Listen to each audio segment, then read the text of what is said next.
Well, it's a pleasure to be with you. You may have heard that Landon was in Florida this past week and began to vomit blood Wednesday night and was taken to the hospital. And after a number of tests, it's a tear in his esophagus. And he was brought home yesterday, driven home, and I talked with him. He's doing a lot better, although he was tired, and we'll go Monday tomorrow to see about his esophagus. But he plans to, at least his desire was to go ahead and preach tonight. We had arranged where I'd preach this morning because he wasn't sure when he'd get back, and that was before the other. But anyway, we're ready to go, and hope things go well with him. Lee's not having a good day for the last few days, but we're hoping that the therapy that she's taking and some of the tests that she's undergoing will help. Surgery is scheduled no later than June 8th for her. That'll be an in-hospital procedure. Another thing I wanted to mention, Brother Bruce Jones, Randy's uncle, is having their gallstones. They are, no, not gall, but bile duct stones, and there's several. And he is supposed to have surgery Wednesday, at some point Wednesday at Grandview. And as you know, he's Randy's uncle and Sister Elizabeth Lacey's brother. And he's a fine man. I've gotten to be able to know him a little better, really, since Sister Elizabeth's funeral, when I got to talk with him at length. And then since then, we've been together some, and he wants to do right, I'm convinced, and helps tremendously the church at Harpersville. And so I know he would appreciate our prayers. In our readings this morning, glad to have Kirsten back.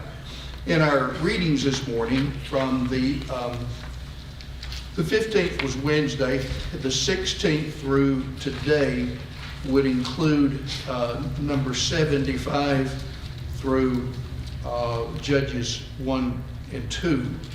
That would be yesterday. So in Joshua, the end of Joshua, what do we have there in those last few chapters? Joshua 19. What's happened during that time? The division of the land continues, right. And in chapter 20, the division of the land, the cities of refuge. And cities of refuge were where people who had done what could go? Accidentally kill somebody. That's right, accidentally kill somebody. We call that involuntary manslaughter. And yet the nearest of kin might be an avenger of blood, he would go after him. So cities of refuge. And there is a sense in which Jesus is our city of refuge. We can flee to him. There is a song that we don't sing often. It's in hymns for worship. Flee as a bird to your mountain. And that in the refuge idea is part of that song. In chapter 20, we have the cities assigned to, well, the cities of refuge. But then toward the end of the city, I'll get my words right here. You have them named in verses 7. Kadesh, Shechem, Kiriath Arba, which is Hebron. That would be on the western side of the Jordan. Bezer, Ramoth, and Golan would be on the east side of the Jordan. And so you have 3 on the east, 3 on the west. There's an order to all that God does, and we can appreciate that God never did anything just arbitrarily, or, you know, I think that nothing ever caught God flat-footed. All of it was planned, just like the cities, the Levitical cities. In 21 and 2, what do we have? Cities assigned to, again, the what? The Levites. And then in 22, they build an altar, and we have Reuben and Gad, the half-tribe of Manasseh. And then in 23 and 24 are almost together. They show what? David, what 23 and 24? Talking about Joshua's farewell. Yes, exactly. Joshua's farewell speeches. he addresses certain ones in the 23rd chapter and tells them to be very courageous, as is written in the book of the law of Moses. That's 23 verse 6. And when you come among these nations, when you're among them, don't follow after them. And then in 24, in verse 1, he gathers all the tribes of Israel to Shechem and called for the elders of Israel, for their heads and so on. And he gives kind of a panoramic view of their history and shows, I've made this point several times before, he says what God has done. A lot of verbs that you notice here in verse 3.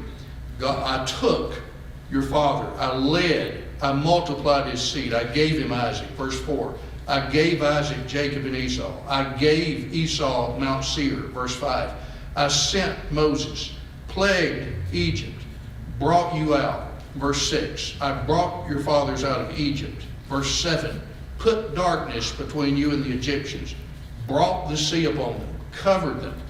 Verse 8, brought you into the land of the Amorites. Mid part of the verse, I gave them into your hand. Latter part of the verse, I destroyed them from before you. I did all this, however, verse 10, I would not hearken unto Balaam, therefore he blessed you still, so I delivered you out of his hand. And went over Jordan, came to Jericho.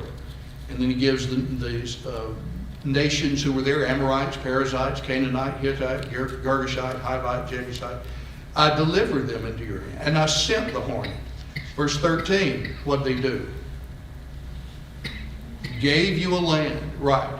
And so it's almost like this is everything God has been doing for you. And then verse 14 and 15, which we can quote usually, is a type of a conclusion. What should be the reciprocal attitude you should have, but based on everything God has done for you? Exactly, Janet. Serve him with sincerity and truth. Now, therefore, as a conclusion of what has happened, serve him in sincerity and truth. And yet, Joshua recognized that they still had what among them? Put away the what? The gods that your fathers served. They still had them among some of them. And he didn't overlook that. And serve the Lord. And it seemed evil to you to serve the Lord. Then you choose this day whom you will serve, whether it be the gods of the Amorites in whose land you dwell, or the gods on the other side of the river. But as for me and my house, what? We will serve the Lord. That's a great song we sing that some of you lead fairly often. It's a great song based on that. It's really it's not a statement of arrogance, but maybe it's more of a declaration. This is my desire. I'm going to, insofar as me and my house, we will serve the Lord. Should that be the thought of all of us? It really should be. Especially as fathers and husbands, as leaders in our family, that's what we should want for it. As far as I'm concerned, this is what we're going to do. Now, it could very well be that we lead as far as we can, and then some go astray. Even could be our wives, our children. But whatever it is, we still push on. And so what did the people say about all that? Yes or no? Verse 16. Yes, far be. And almost sounds like they were insulted, doesn't it? That Joshua would even think that they might forsake the Lord. But he knew them. And so, verse 19, you cannot serve the Lord, for he's holy God. That is, you can't serve him the way you've been serving him. It's kind of like in 1 Corinthians 11, when Paul said, you cannot partake of the Lord's Supper. That is the way you're partaking of it. You cannot serve God. He's holy. He's a jealous. He will not forgive your transgressions or your sins. If you forsake him and serve foreign gods, he will turn and do you evil and consume you. Well, Joshua dies. And how old is he when he dies? 110. That's right. And they buried him, verse 30, in the border of the inheritance in Timnath-Serah, which is in the hill country of Ephraim. And in verse 31, which will be repeated in Judges, Israel served the Lord all the days of Joshua and all the days of the elders that outlived Joshua, and had known all the works of Jehovah that he wrought for Israel. And then one last little idea. This goes all the way back to Genesis 50, when Joseph tells his family, God, and they're in Egypt at the time, and Joseph says, God is going to visit us and lead us out of here, and when he does, I want you to swear that you will take my bones back into the land of Canaan. And what happens here in 32 and 33? They're back. And they've already been brought back, but now they're buried in where? Shechem.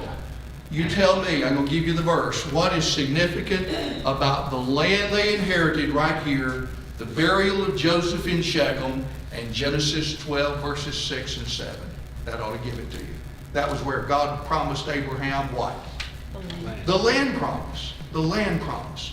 And so here at Shechem, which is where the land promise was given, it comes full circle, and God has brought the people of Abraham's family back to where he said they would inherit the land. Judges, briefly. Judges is about what?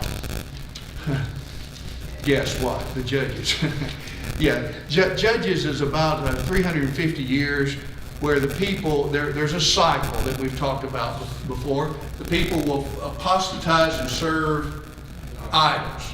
There are 5 cycles. Then God will send an oppressor, usually a nation. And one of the reasons that he could use those nations round about is that Israel did not do what during the days of Judges? He didn't drive them out like God said. So he'd use the nations about to chastise Israel. The third thing they would do, after a while, they'd cry out for deliverance.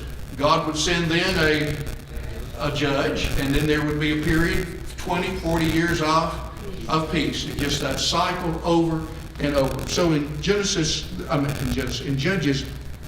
the first 3 chapters, we have really the introduction showing the deterioration of conditions and the incomplete work that Israel did when they had actually conquered the land. We're not going to go, we have some cities mentioned, tribes, verse 8, the children of Judah fought against Jerusalem and took it, and so on. But you'll find a common denominator. They took it, but they did not. Look at verse 21. That's 21. And the children of Benjamin did not what? Did not drive them out. Look at verse 28. Manasseh did not, or 27. Manasseh did not what? Drive out the inhabitants. Ephraim, verse 29, drove not out the Canaanites. It's almost as if an emphasis is made in all this. They didn't do this, and they didn't do this. Not only they didn't do this. They didn't drive them out. So as a result of that, in chapter 2, what happens? Verse 11, 2:11.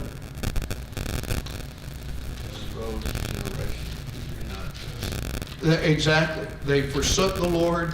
They followed other gods, and it provoked the Lord to anger. They forsook him, served Baal, Ashtaroth, and so on. And so he raised up the judges. But you know, we'll be just, I don't know how much time has passed. Joshua was dead for this. It can't be that long. No. They just a generation. Far be it from us, but not Yes. serve God. Yeah. And here they are. Yeah. Joshua knew their tendency, and so did Moses. You know, Moses' speeches there at the end, the so-called Song of Moses, was not a song of joy and rejoicing. It was a song of warning, because he knew their propensity to go away. All right. Hope you're enjoying the readings and helping us just to reemphasize the story in our own minds. All right. You know, one thing that this helps us to do, it just kind of helps us to keep the whole bit, and it helps us to have a good working knowledge of the Scripture, so that when something comes up, we can say, well, that reminds me of Joshua, the end of Joshua and the first of Judges. This is what happened when, you know, they let themselves be surrounded by ungodly people. And that reminds us, 1 Corinthians 15, where he says, be not deceived, evil companionships, what? Corrupt good morals. Yeah. Yes, sir. It's just like what we're in now tells us we're looking back at Joshua. That's why we're here right now. Exactly. This is why they did what they. What happened to Solomon when he married those wives who were pagan? What happened to him? Turned his heart away from God. Generally speaking, it doesn't go the other way. There are exceptions to the rule, but generally speaking, an evil, disbelieving person has seemingly more influence on someone, on the closest of relationships. Okay. All right, let's move on to let's see, what happened here? Where we are. Let's see. What's happening? Okay, well, you have to do it this way. Maybe right here. It's not working at all. Yeah, that's right. Yeah, we're good.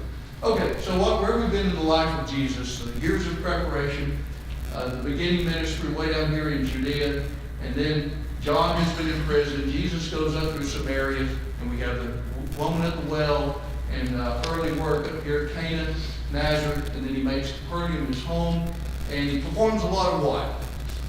A lot of miracles to authenticate what he said was from God. Remember the two W's, his words and his works.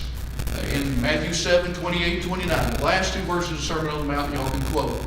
The multitudes were astounded at his teaching, for he was one that taught with authority and not as the scribes.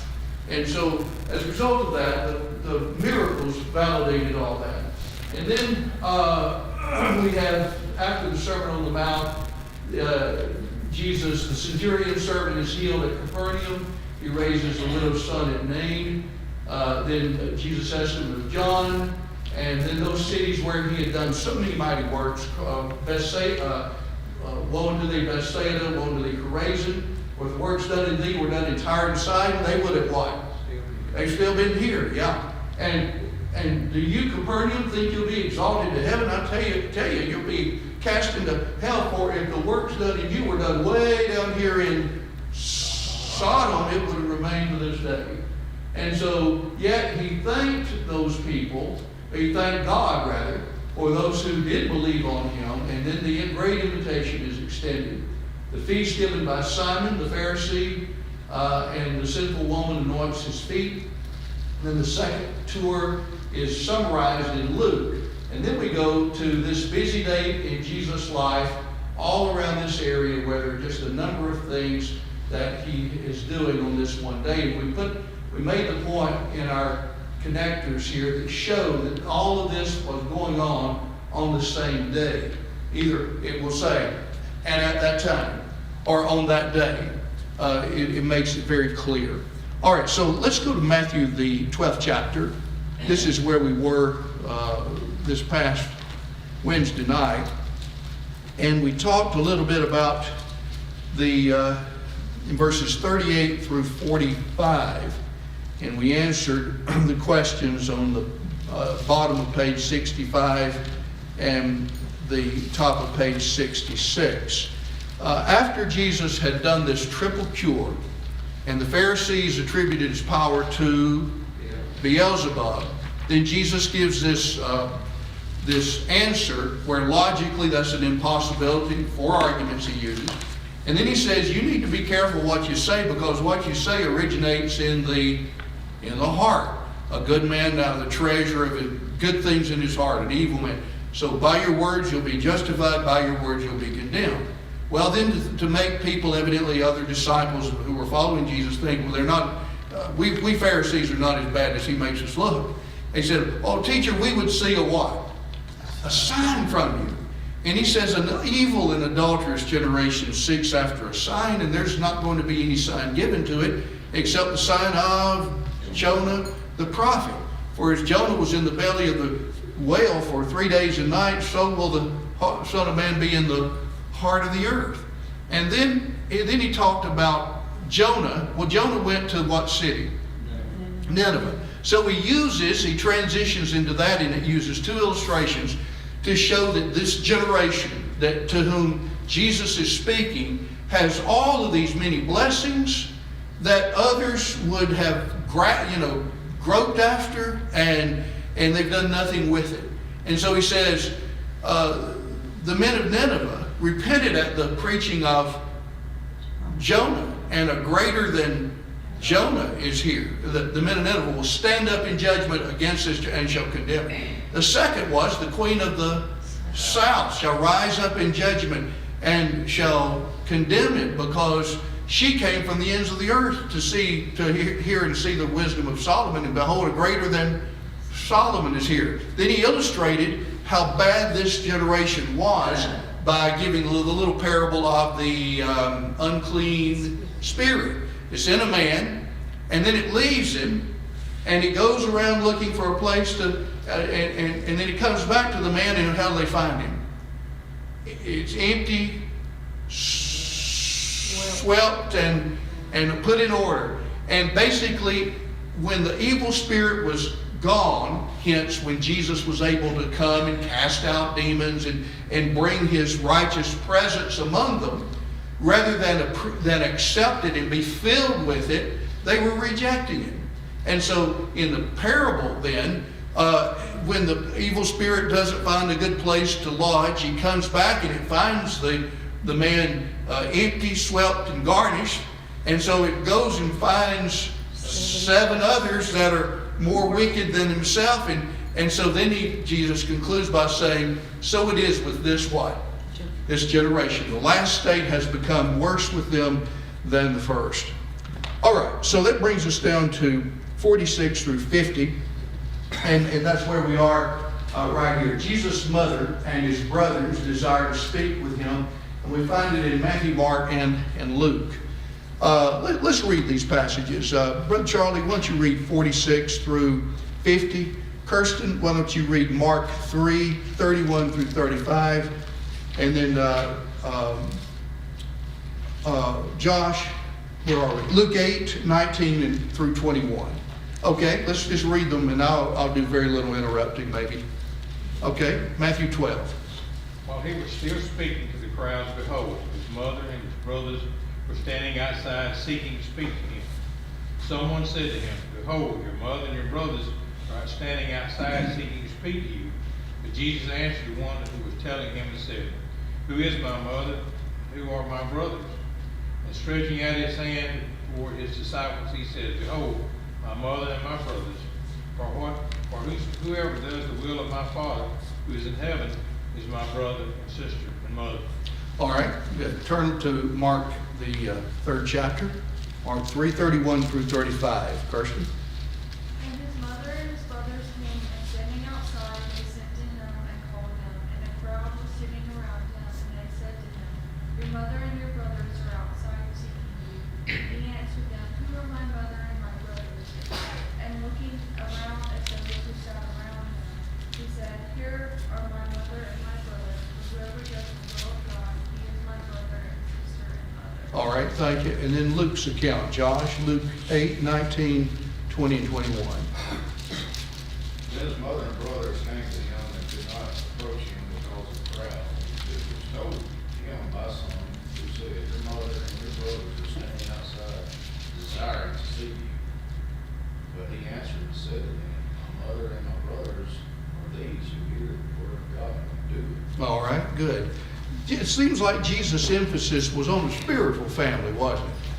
If you didn't learn anything else about that passage, it would seem like that was the case, that what is most significant are those who do the will of God, and those are our real brothers and sisters who can help us.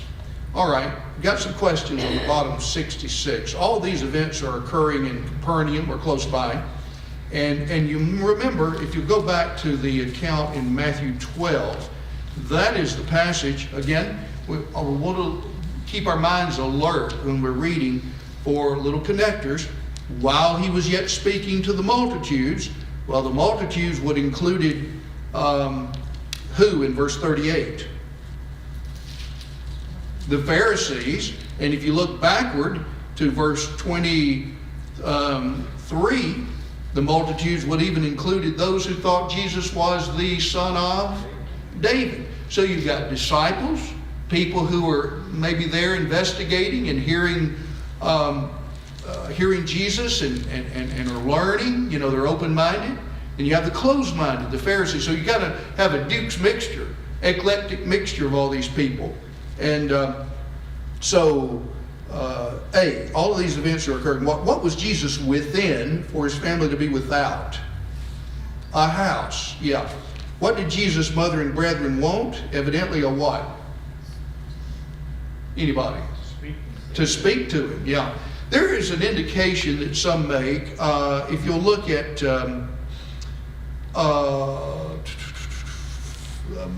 let's see, Mark's account, I think it is. Mark, yeah. Mark 3. Look at Mark 3. In verse 20 and 21, the multitude cometh together again so that they could not so much as eat bread. And when his friends heard it, they went out to lay hold on him, for they said, he is beside himself. This must have included some of his own family, because if you'll notice, in his friends heard it, they went to lay hold on him. And then in verse 31 of Mark 3, and there came his mother and his brethren, and standing without, they sent unto him, calling him. At least most conservative commentators take that view, at least, that evidently the influence of his friend, let me back up. Evidently his friends were concerned about him, and concerned to the point that his family knows more about it, and they want to try to kind of take him away from this situation where he's embroiled with the Pharisees, and they're concerned about his safety, evidently. And so the family comes, his mother and his brothers, that would include his sisters, and standing without, who is conspicuous by his absence? His father, Joseph. Yeah, Joseph. And most conclude he's likely dead by now. And they're sitting around, and hey, here's your mother, your brothers. Don't you want to talk with them? And similar to John 2, you know, when he addressed Mary, and he said, you know, my mission is not just to do whatever you desire for me to do. Anyway, he says, who is my mother and my brothers, but those who do what?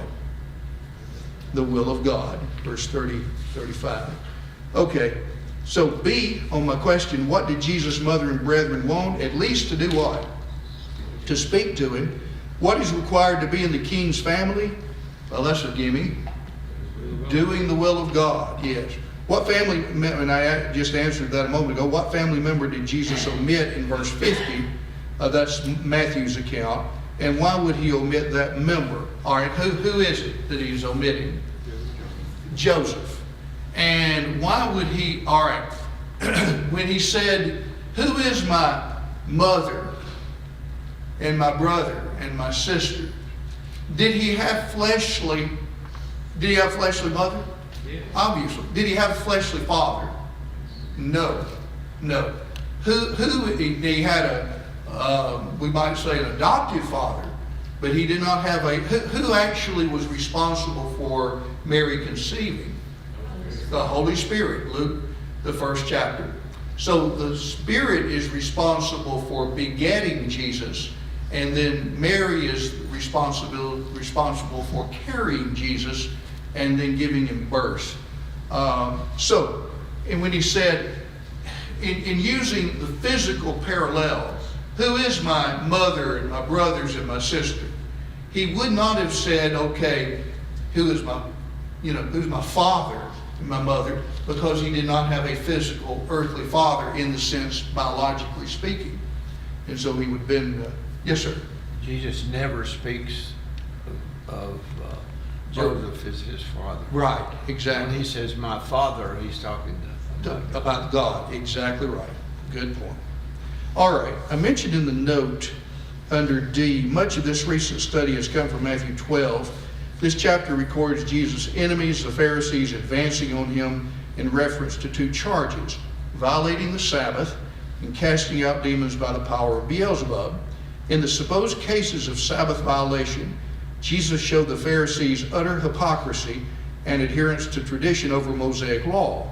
When some sought his life at this time, he retired from their presence, that being in itself a fulfilled prophecy. In the case of their attributing his ability to cast out demons by the power of Beelzebub, he showed how that was logically impossible. When requested to work another sign, he pointed out their failure to use opportunities already afforded them, and showed how Old Testament characters put them to shame. Last, he rose above any interference from earthly relationships, calling people to obey the Father that they may enjoy a spiritual brotherhood. In all these instances, Jesus shows that he could be none other than the Christ, the Son of the living God. All right, great lesson there. You know, it's interesting that throughout the New Testament, there are passages that indicate that we ought to look at each other as our own physical family. I'm reminded, turn over real quickly to Romans 16. I want to look at two passages. Maybe three. Real briefly though. Romans 16. There's an interesting statement that Paul makes about what must have been a wonderful, wonderful lady. Look at verse 13. Whoever has that, read it. Read Rufus, chosen in the Lord, and his mother and mine. And his mother and mine. Evidently, Rufus, whoever Rufus was, his mother treated Paul kind of like her son. And it's in a good way, because Paul salutes her. Turn over to 1 Corinthians 4. 1 Corinthians 4. Look at verse 17. Whoever has that, read it. For this reason I have sent to you Timothy, who is my beloved and faithful child in the Lord. He will remind you of my ways which are in Christ, just as I teach everywhere in every church. Yes. Paul looked at Timothy as his own what? His own son in the faith. His own son. Then turn over to 1 Timothy 5. 1 Timothy 5. Talking about relationships in the church. Look at verse 1 and 2. Charlie, you have that? 1 and 2. Do not sharply rebuke an older man, but rather appeal to him as a father, to the younger man as brothers, to the older women as mothers, to the younger women as sisters, in all purity. There's a tremendous amount of truth in teaching in that. Be careful. Show deference to people who are older. Rebuke not an elder. Censure him, but be careful what you say. But admonish or exhort him as a father. And then how should we treat basically those roughly our same age? As what? As brothers. What about the older women? Mothers. And then the younger women as sisters, but then he modifies it a little. Make sure you treat them in all purity. Make sure you're careful about your treatment of the ladies. And so anyway, the point we're making from all that is that this spiritual family that we have, we ought to look at each other as, and I think we all here do. If we don't, but I think if I needed something from David and he was handy, he would help me like, wouldn't you, David? Better say. Or Kirsten, Lee needs some help with this. I think Kirsten would just drop things and come. Josh, the same way. I just feel that would be the way things are, and I would try to do the same for any of you. And I'll tell you what, it makes it easier to do those things when everybody has the right attitude toward each other. As we made the point before, some people are easier to love than others. But when we're all trying to serve the Lord and we love the Lord and love each other, all of those things work together extremely well. So I remember talking with, when we lived up in Hobart, Indiana, we were about 11 hours away. When we were in Richmond, Virginia, we had our Wes, and he was just a few months old. And we were 13 hours away from any family. And members of the church were it's like the only ones you had. Any family you could call on would be members of the church. And I remember talking brother and sister Hutto lived up in Peoria, Illinois, way back. And a lot of people were kind of displaced up in that part of Illinois and northern part of Indiana. They were displaced Southerners. They went to the north to work in the mills and other places during the 50s. And he made a comment to me one time. He said, you know, almost all of us didn't have any family up there. And he said holidays, July 4 and other days, we just all get together. And it was just, you know, one big happy family insofar as the church was concerned. And we could really relate to that when we were living so far away from Alabama. All right, comment or question? All right, let's move on. Now, this next section, if you'll notice on my workbook here on page 67, Jesus teaches in parables, occupies a lot of ground, a lot of ink, divine ink, so to speak, that was used.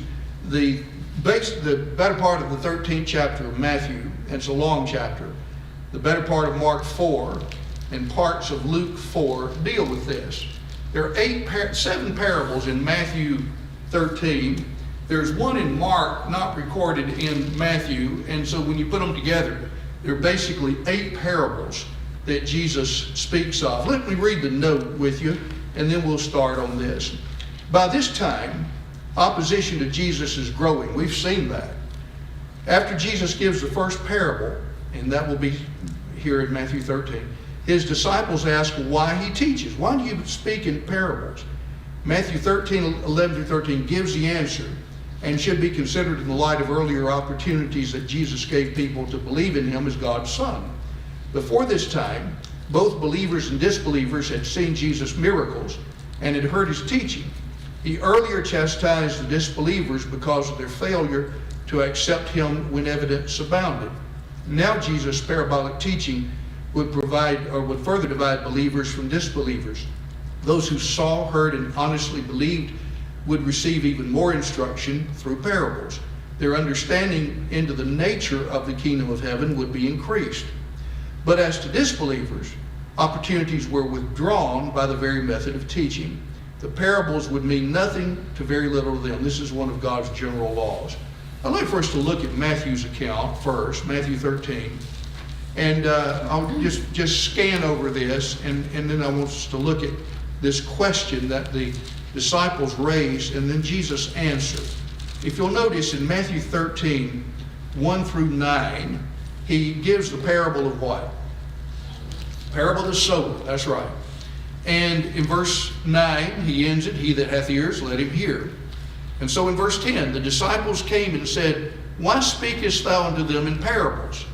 Now, what Jesus answers will really be an answer to all of them, not just the parable of the sower. He said, unto you it is given to know the mysteries of the kingdom of heaven, but to them it is not given. To you who are following me, you disciples, you who are interested in divine truth, it's given to know the mysteries, things that had not been what? Not mystery does not mean something incomprehensible, but something that has earlier not been what? Revealed. That's right. Unto you it is given to know the mysteries of the kingdom of heaven, but to them it is not given. For whosoever hath, to him shall be given, and he shall have abundance. But whosoever hath not, from him shall be taken away even that which he hath. That is not double speak, though it sounds like it on the surface. To someone who has, more will be given. To someone who has not, what he has will be taken. Well, if someone does not have, how can you take away something he doesn't even have? So put it in context, and it has to be this idea, guys, best I can tell. And that is for those who have been following me, who are genuinely interested in what I have to say, the parables will give further insight into the nature of the kingdom. I have expressed it before. If you could look, if the stage here, the pulpit, had a big drapery all the way across, and we couldn't see what was kind of like in a funeral home, you know, when usually they pull the curtain to and they close the coffin, and the family's over to the side, and everybody else just can't see what's going on. You give the family some privacy. But if you please, say you're in an audience and somebody pulls the drapery back and everybody's able to see what's going on, and your understanding of what's going on is increased. In a sense, it's almost like the truths of the kingdom of heaven are back here. The parable presents a type of a drapery, and that drapery is in such a way that those who are just listening superficially, all they're going to see is a story about agriculture or a fish net or tares out, and that's all they're going to think about. But to the ones who are, like Jesus said, let him that hath ears to hear, let him hear, that they're actually looking, what does he mean by this?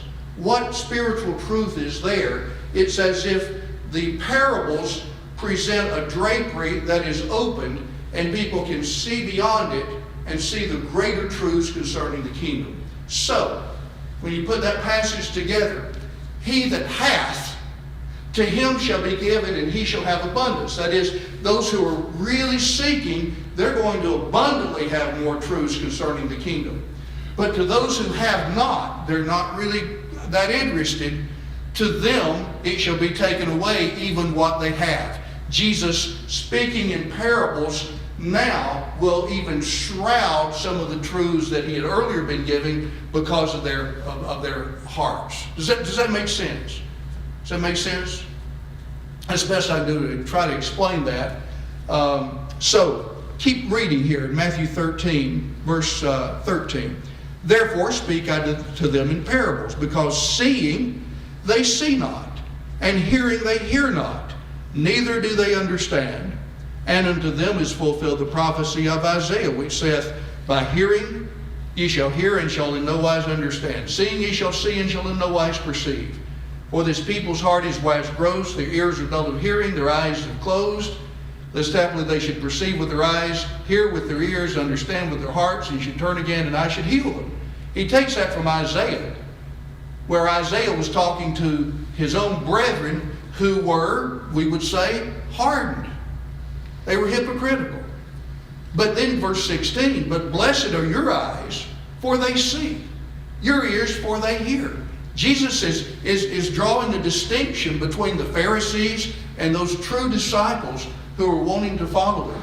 For verily I say unto you, many prophets and righteous men desired to see the things which you see, and saw them not, and to hear the things which you hear, and heard them not. So he says, you have all these advantages that I'm giving you, and these other people didn't have. And so because they have closed their eyes and their ears are dull, then I'm speaking now in parables. Does that look like you want to say something? Anything else, guys? Yes, sir. It means, just like he said, those that want to do what God wants. Yes. Could see it. They can see They it. understood it. Yes. What Brother Charlie mentioned reminds me of in John 7:17, Jesus said, if any man willeth to do his will, he shall know of the teaching, whether I speak from the Father, whether I speak of myself. If the will, the attitude of wanting to know, wanting to handle accurately his word is so fundamental. Anybody? The separation between the common people that got it and the scribes and Pharisees was the financial and political interest. Exactly. That they had to compare